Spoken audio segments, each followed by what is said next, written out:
Hi, this is Linda with Talking in American English. This is lesson 40A. I will do a lesson 40B about pronunciation, but I think I'll make it separate this time. But I'm using this picture here of a sandwich with a face because someone said, make me a sandwich.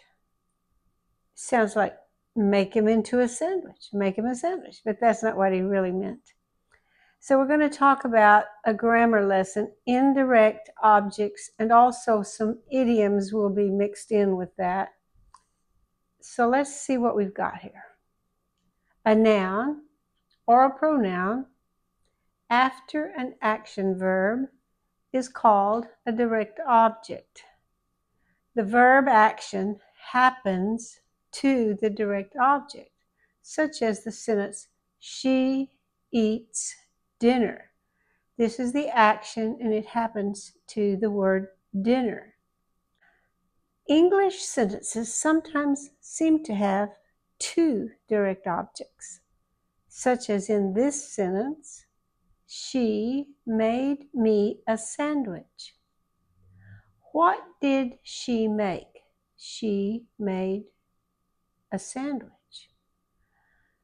Sandwich is the direct object. So what is me? It is an indirect object. It is actually the object of an understood preposition. Let me show you what I mean. She made a sandwich for me. That says the same thing. She made me a sandwich. She made a sandwich for me.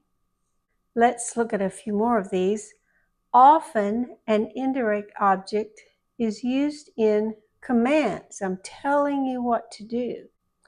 We don't say the word you, so I made it really small, but it's understood. I'm talking to you when I say a command. Make me a sandwich. Make a sandwich. That's the direct object. Me is an indirect object. Make a sandwich for me. Me is now the object of a preposition, which is what we are really saying when we say that. Because I don't want you to change me into a sandwich. I'm a sandwich. That's not what I meant. I want to eat a sandwich. I don't want to become a sandwich. And some people who don't have that structure in their language are a little bit confused by that when they hear it. So let's go on to another example. This is also a command. So it's the you subject. Ask me a question. What are you asking? A question. Ask a question of me or ask a question to me. It's still me as a prepositional phrase, object. You can say ask me, but when I say ask me, I'm saying ask me a question. Even if I don't use the word question, you know that the asking happens to the question. Wish me luck. We hear that a lot. It's when you want someone to do well. You say, good luck. And so I'm saying, wish me luck. Wish luck to me. Wish luck for me. Wish luck to me. It doesn't matter. This is really a prepositional phrase. Wish what? Luck. You are real. You're not a wish. The luck is what's going to happen in the wish.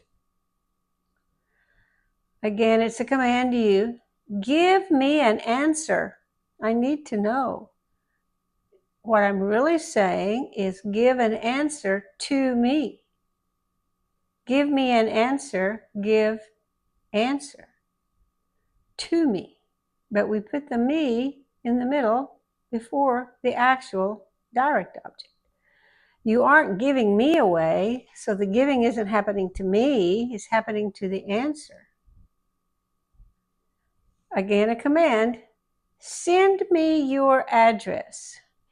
That means send your address, direct object, to me, prepositional phrase. So this is an indirect object because the real object is address. Address is what gets sent to me. You weren't sending me somewhere. Another command, draw him a picture of a flower.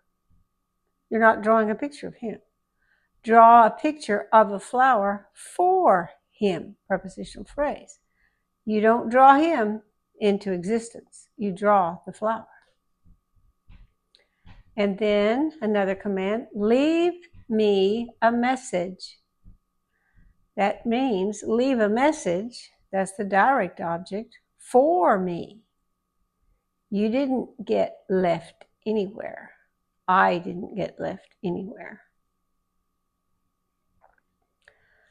Drop me a note. That's a very common idiom. It means I need to hear from you, probably in writing, a text or a letter or something. Drop me a note.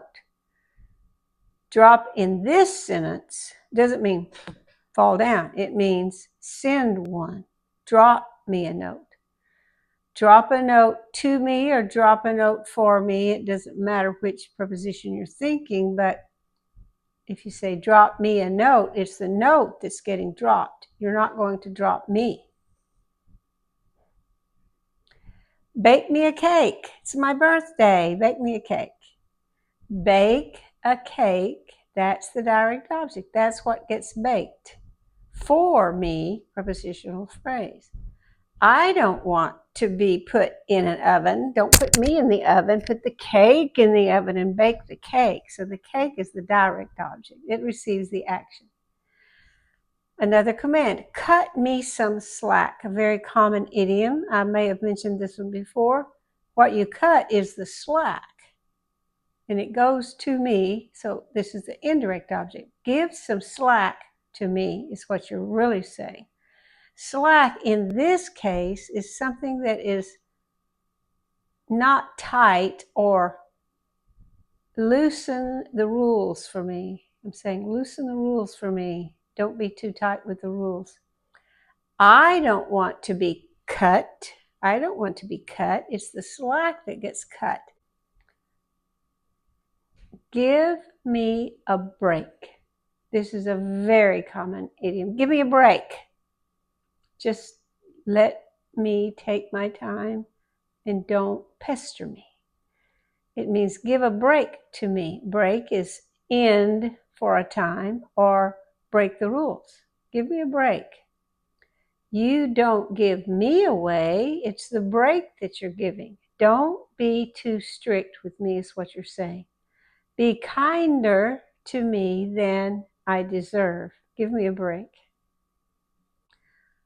Now we're out of the commands and just sentences that are questions or statements. Will you bake me a pie?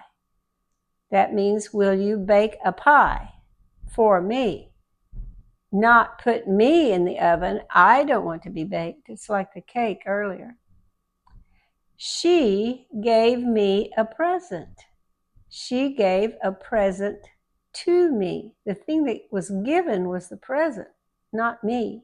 She didn't give me away.